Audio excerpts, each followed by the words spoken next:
What's going on, guys? You know, when I come across information, I try to bring it to you guys, and especially when it's wholesome. In this situation, it's an interview in regards to, or with several voice actors from the story, or two voice actors, Sanji's voice actor and Luffy's voice actor. And I thought some of the information they mentioned in this interview would be dope to just share. So I wanted to bring it to you guys, right? And I saw this interview on Twitter, and the ad is NoXDraz. I'm not sure how to pronounce it, but that's the entire ad on Twitter. You can see the entire thread. I'm not going to talk about every single thing in the thread. I'm just going to touch on it really quickly. But she does talk about Luffy's mom, and she wanted some more information in regards to Luffy's mom. So again, we're going to go through this thread. It's on Twitter. You can see it right here. Just go follow him or go check it out. Give your thoughts, because I think this is not super important information, but it's just cool information to know when you're a huge fan of One Piece. Tanaka Mayumi-san, that's Luffy's voice actor, she was curious about Luffy's mother and wanted to know about her. But Oda told her that a young man's adventure begins after he leaves his mother's arms. I want to tell the story of this young boy's adventure so mothers don't play a part of it.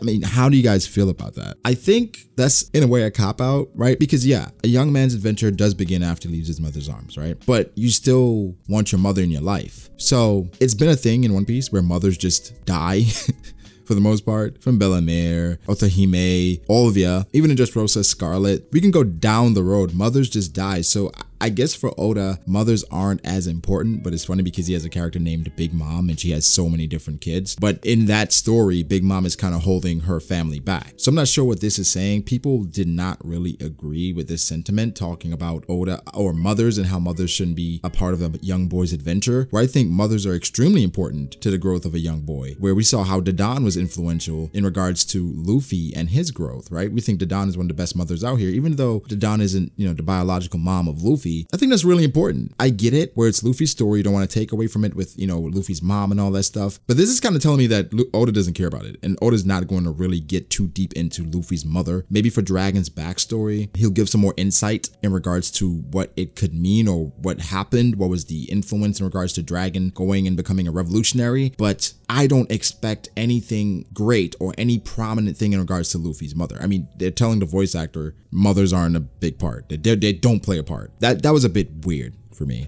She also mentions how One Piece teaches you that you can be a leader even if you don't do everything yourself, and that's the epitome of what the Straw Hat Pirates represent, right? Where Luffy doesn't do everything himself. He doesn't do nearly close to that, but he's still the leader of that crew. Support and just acknowledgement from others, it goes a long way. Again, for the end of One Piece, she says Wano has been a lot of fun, and it sometimes feels for her like the story is moving towards the end, right? So as the voice actor, she can feel the story moving towards the end. So, you know, take that for what it's worth. Her favorite opening is We Are, right? And that's a lot of people's favorite. It's so nostalgic, but she also likes a lot of great songs like Hikari. Not sure what that is, but that's what she likes. Luffy's favorite catchphrase is "Shut up, let's go." That's in Drum Island when he talks to Chopper. Tell Chopper to shut up and join his crew. That was really cool. That was really cool to see what the voice actor and how she feels about reciting these lines and what matters or what means the most to her. Other lines that she really likes was for Hiroruk, "I had such a good life," and from Garp to Ace, "That's something you'll see as you live." Luffy's dialogues that are favorites: Luffy to Arlong, "I can't navigate, I can't do anything, I can't even lie." That's a great actual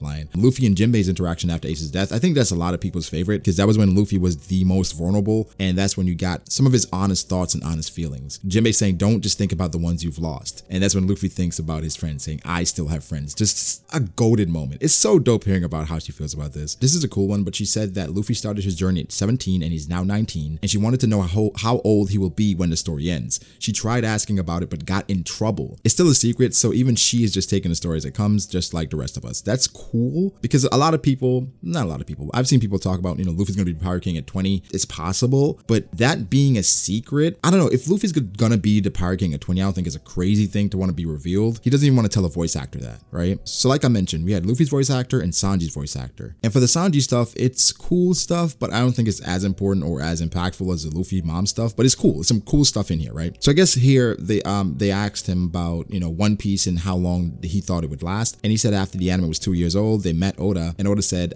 if he takes it seriously, it'll be over 20 years, right?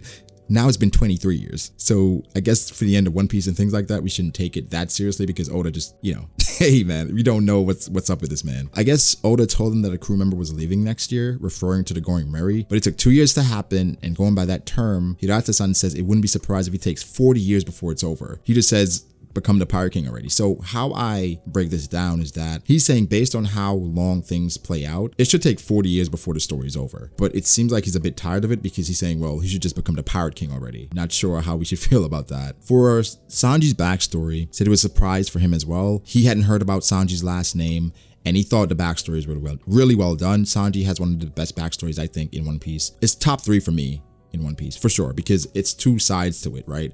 So I really like it, obviously. So, you know, as a viewer and reader of One Piece, you always wonder how the voice actors feel about the manga. He reads the manga, so I guess he tries to bring forth performances to kind of impact the story and give the same impact in the anime that it did for the manga. So that's important, that the voice actors are actually fans of the manga, so they understand what they have to bring to the anime. This is probably the most important thing that I saw people talking about, and this is when Hirata, Sanji's voice actor, talks about Wano and how it's impacting Zoro as opposed to Sanji. And I guess he's saying for Wano, the atmosphere, it's more for Zoro than Sanji, and he accepts that Zoro is just too cool.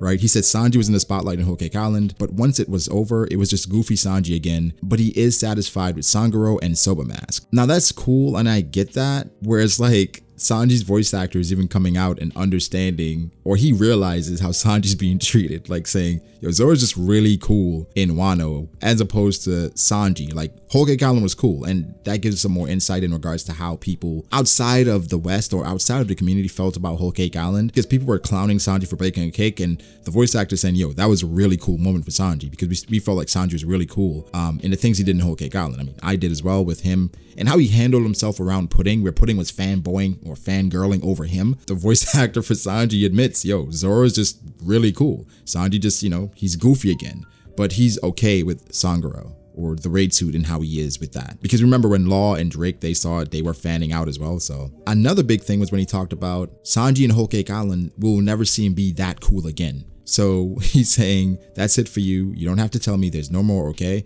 You don't need to repeat it again and again. Sanji will never be that cool again. And apparently Oda told him that, right? Oda is telling him this, that Sanji will never be as cool as he was in Whole Cake Island. I'm not sure what that means. Again, for some people, Whole Cake Island was a miss for Sanji. For some people, they loved it. But the author is saying Sanji will never be as cool as he was in Whole Cake Island. But it was cool. I'm not sure if Oda's trolling him, but he's like, yo, you didn't have to tell me that. And then he said, he said straight to my face, Sanji will never be that cool again. We're just like, what? Wow.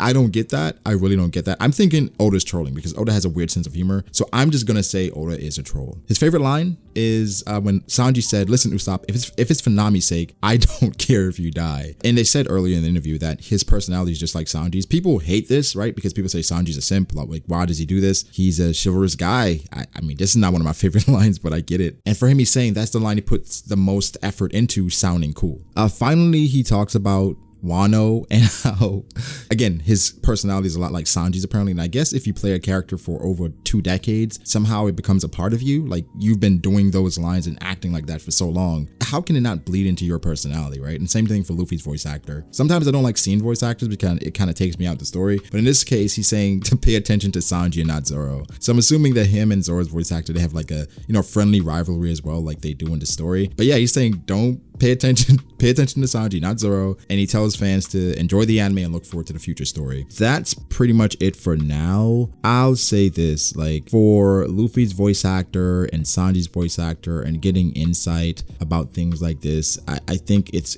great for deepening the lore of the story and your enjoyment of the story, because man, like, the voice actors are saying it feels like the story is going to end, right? Even though it's been going on for so long or has been delaying it, he's telling them that, hey, that's it, or they're having the feeling while they're recording that it's coming to the end. The most interesting thing from the interview, other than the Luffy mom stuff, I think is how she tried to inquire about Luffy's age when he's going to become the Pirate King. She got in trouble. I'm not sure if that's indicating that another short time skip is coming, because if the voice actor almost got in trouble, it's like, okay, actually it depends on when she was trying to inquire, because if she tried to inquire when, Luffy was 17 or before the time skip, then it's like, okay, we can't tell you because a time skip is obviously coming. But I don't know, I feel like that was really interesting. That's really interesting insight by the voice actor, and they're directly speaking to Oda. So again, that goes back to the ending of the story where Oda, he has a great working relationship with the voice actors, and it makes sense. It's his story. He wants them to represent it well. So man, this is great. But go follow the person who posted this interview. Follow him on Twitter. You can follow me on Twitter as well at BrogDAce. Follow me on Instagram at BrogD.Ace. Thank you to my patrons. I appreciate you guys so much. What are your thoughts on this interview? How do you feel about it? Does it change anything for for you? Did it give any more insight? Do you like things like this? If you do enjoy it, once I come across things like this even more, I'll let you guys know about it. I enjoyed it a lot because I even retweeted it, but let me know what you think. Thank you to my patrons. I appreciate you guys so much. Again, like and subscribe. I shall catch you guys in the next one. Peace.